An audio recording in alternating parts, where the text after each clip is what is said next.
Between 1993 and 1998, US senators' portfolios outperformed the market by an astonishing 12% per year, far exceeding ordinary investors. Fast forward to 2020, some senators sold substantial stock positions after a private pandemic briefing, avoiding major losses. What is the neurobiology behind power abuse, and what can we do to prevent it? Privilege often blinds us to viewpoints beyond our own. In one study of Supreme Court justices, the more power they held, the simpler and narrower their opinions became. In a different experiment, volunteers recalled either a time they felt powerful or powerless, then drew an E on their forehead. Those who'd reflect on power overwhelmingly sketched it backward, revealing their diminished concern for how others see them. We see this pattern in the lives of some high-profile leaders. Golf legend Tiger Woods has been no stranger to sexual scandals.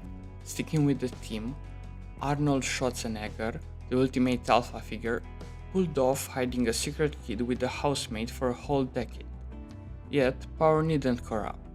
Nelson Mandela used his authority to bridge divides, fight poverty, and expand access to healthcare.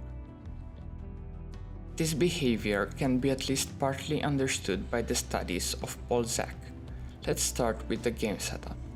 16 strangers receive $10 at the start and gather around the table, each in his booth.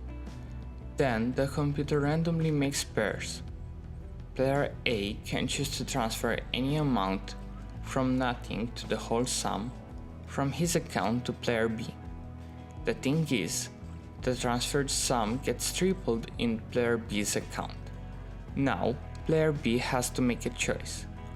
Will he keep all that amount to himself, or will he respond to the trusting act of A by giving him an amount of money back? Most of the time humans act altruistically, and their oxytocin rises. But everything changes when we administer testosterone. Testosterone is well known for boosting athletic capacity, making its precursors banned in sports competitions. Testosterone can also be responsible for violent, risk-taking behavior, inappropriate sexual contact, or simply boosted motivation. We'll come back to this, but first we need to understand that testosterone rises in winners or high-status individuals. In the anticipation of a hard game, the testosterone of football-playing women rises, and it remains on that level if the match is won. On the other hand, watching our favorite team lose a sports game makes our testosterone drop, so we've established that, in general, individuals in positions of power start secreting testosterone to a greater degree. Returning to Zak's trust game, giving players a dose of testosterone changed everything. Player A, who decides how much to send, became 27% less generous. Testosterone blocks oxytocin from attaching to its receptors. Oxytocin is the hormone responsible for prosocial behavior and collaboration. On the other side, administering testosterone makes player B more than 3 times likelier to refuse a low, unequitable offer from A. When asked about acceptable sums, it also makes them have higher standards. In sum, we've seen that testosterone may make us both highly critical and morally questionable, and that positions of leadership may come with higher testosterone. This explains at least partly the behavior of some leaders. But it also raises a chicken and egg question. Do corrupt individuals simply gravitate towards power in the first place? What can be done? Here are just some ideas. 1. Strip away the perks.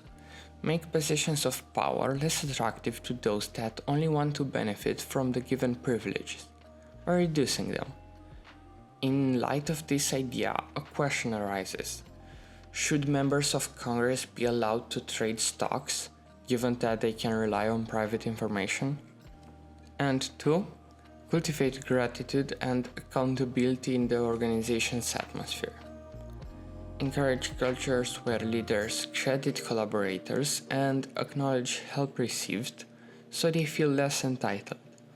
Simultaneously, establish clear channels and protections for reporting power abuses.